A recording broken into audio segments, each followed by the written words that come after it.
Les frais de gestion peuvent te coûter ton indépendance financière si tu y fais pas attention. Peut-être que tu te dis les frais c'est quelque chose de surcoté.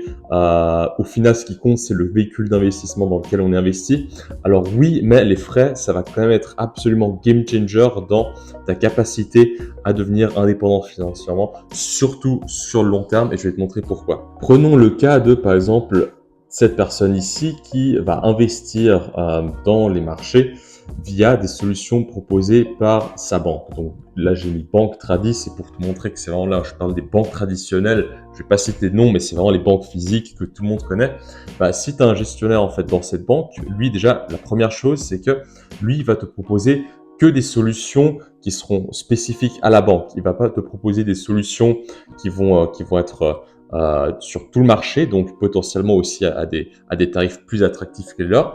Le conseiller de la banque tradie, va vraiment te proposer que les solutions qui seront de la banque tradie. Donc toi, tu n'auras pas de flexibilité par rapport au choix du produit. Le conseiller aussi, ce qui est très important de préciser, c'est qu'il n'a pas forcément d'intérêt à te proposer les solutions qui seront les moins chères pour toi. Tout simplement parce que c'est les solutions avec les frais plus élevés qui vont mieux rémunérer la banque et par extension aussi potentiellement le conseiller lui-même.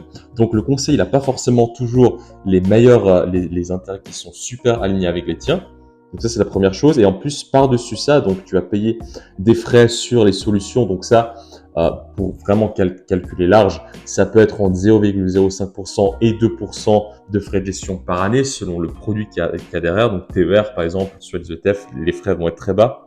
Mais sur d'autres produits, ça peut monter par exemple jusqu'à 1-2% par année. Et ensuite, par-dessus ça, tu vas aussi payer des frais de gestion à la banque directement pour simplement la gestion de ton dossier en fait. Donc, tu cumules les frais de toutes les différentes solutions dans lesquelles tu es investi. Et par-dessus ça, tu vas additionner en plus des frais de gestion qui vont venir encore pénaliser ta performance. Donc, que ce soit auprès d'une banque ou auprès de n'importe quel autre conseiller, tu vas devoir payer des frais par-dessus ce que tu payes déjà simplement pour la gestion de ton portefeuille. Donc là, tu comptes à peu près entre 0,5% par année pour vraiment les gestionnaires qui sont moins chers, mais qui restent quand même beaucoup plus chers que ce que je vais te montrer ensuite, à 1,5%. Donc la deuxième solution, c'est de toi consacrer 30 minutes de ton temps chaque mois pour faire ça par toi-même et en passant par une plateforme d'investissement. Donc ici, j'ai mis Interactive Brokers.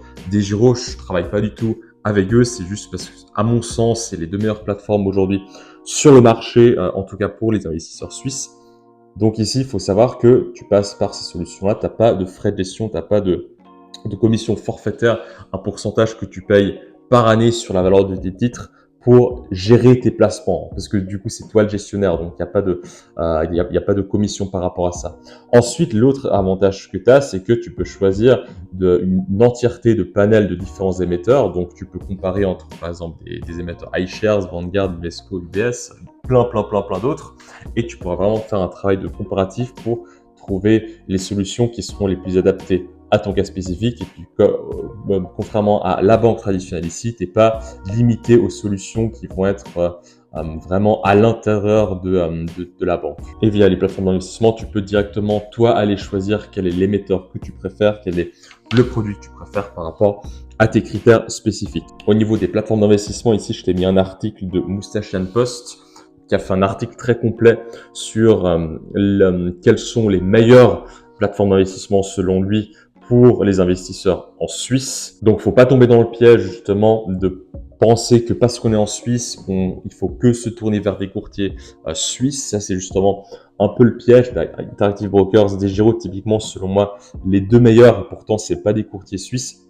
Tu as des courtiers suisses qui sont très bien aussi. Tu as You, tu as Neon, Swissquote c'est un peu plus cher, mais ça reste des bons courtiers en Suisse. Mais il ne faut pas tomber dans le piège de penser que parce qu'on est des investisseurs en Suisse, qu'on est obligé d'utiliser des courtiers suisses. Donc, je te mets cet article en description ici, il est très intéressant, comme ça tu pourras aller approfondir aussi par toi-même, regarder un peu le comparatif entre différentes solutions que tu as à ta disposition. Alors tu sais que dans ce cas-là, tu vas pas payer de frais forfaitaires sur la gestion de tes investissements et les placements, finalement, tu peux aussi les choisir entre différents émetteurs pour choisir les solutions qui ont le moins de frais. Donc tu cumules ces deux frais, au final, dans le cas de la banque traditionnelle, tu vas payer peut-être, alors ça dépend des banques, ça dépend des placements, mais mettons en moyenne, tu vas payer à peu près entre 1,5% et 2% de frais de gestion par année.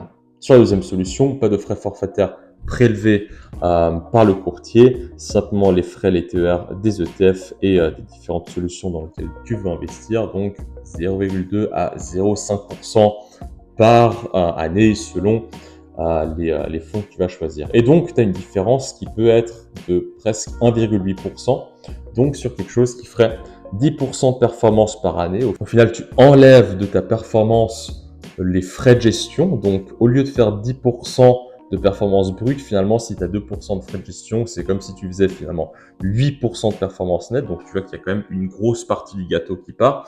Et dans le deuxième cas ici, mettons 0,2% TER, au lieu de faire 10%, tu fais 9,8%. Et donc ça justement, c'est le piège à ne pas faire, de penser que par exemple, il y a juste 1,8% de frais de différence entre les deux. Donc à la fin, la différence entre les deux, ça va juste être 1,8.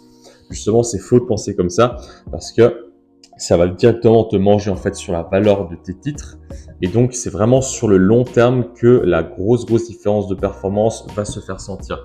Comme les intérêts composés sont exponentiels avec le temps, la différence entre les deux solutions, ça va aussi être exponentiel. Et là, justement, quelque chose qui fait 10% de performance brute par année, en 10 ans d'investissement, tu vas prendre 10% de perte, 20% après 20 ans et 30% après 30 ans. Donc, c'est assez facile à mémoriser. Et donc, au bout de 30 ans d'investissement, est-ce que tu es prêt à perdre 30% de ton capital, ce qui aura aussi un énorme impact potentiel sur ta qualité de vie plus tard, sur ton indépendance financière? Est-ce que toi, tu es prêt à perdre 30% de ton capital après 30 ans juste parce que tu as été trop paresseux de consacrer une petite demi-heure par mois à faire ça par toi-même? À toi de voir, mais moi, ça me paraît pas forcément être un trade-off très intéressant. Donc voilà, c'est tout pour cette vidéo. J'espère que tu as vu de la valeur. J'ai un canal WhatsApp, donc je traite de plein de sujets différents sur l'investissement. N'hésite pas à rejoindre mon canal si tu as bien aimé cette vidéo. Je t'enverrai personnellement un message de bienvenue. Donc voilà, c'est tout pour cette vidéo. Je reviens très vite avec une prochaine vidéo. C'était Patrick. Ciao.